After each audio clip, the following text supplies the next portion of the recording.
Hello, my name is Zohar Mihaeli, and I want to introduce you to my book, Hannah Arendt and the Crisis of Israeli Democracy.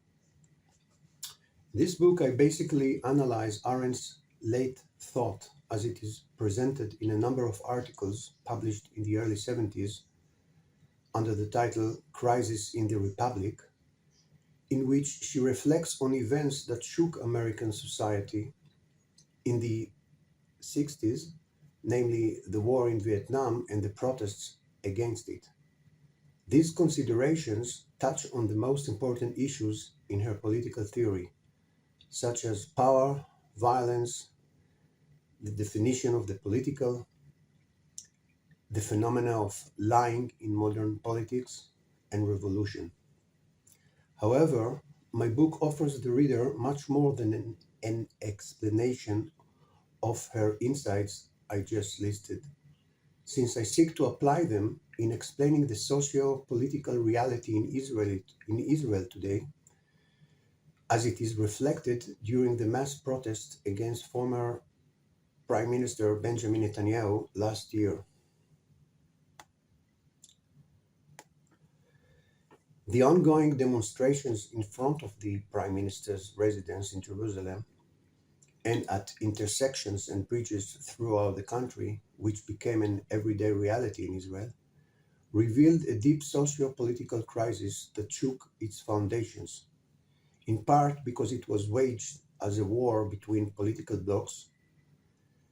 as well as other anti-political symptoms that arose besides the familiar ethnic rift, such as damage to public space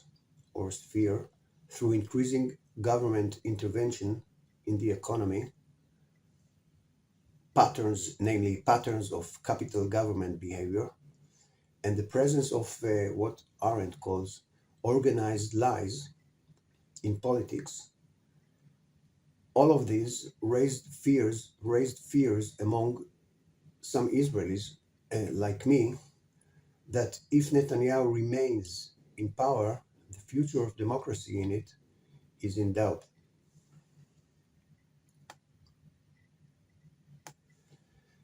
Now, this is not just a comparison between events in America in the 60s and recent events in Israel, because I try to show that Arendt spoke from her time to ours, also in the deep sense of the challenge her thought poses to our understanding of the meaning of politics in general. The book was not written only for Arendt scholars or political theorists. It is recommended for readers who encounter her work for the first time or those who are interested in politics in general, and especially with politics in Israel. Arendt's texts that I focus on open up to readers without philosophical background the opportunity to watch her think about the world politics and the way she tries to apply her methods of thinking from her great scholarly works, which are very complicated, to the issues that were in occurrence while she was writing. I also added relevant theoretical background throughout the text that can help anyone jump into my discussions. Thank you for watching and enjoy reading my book. Bye.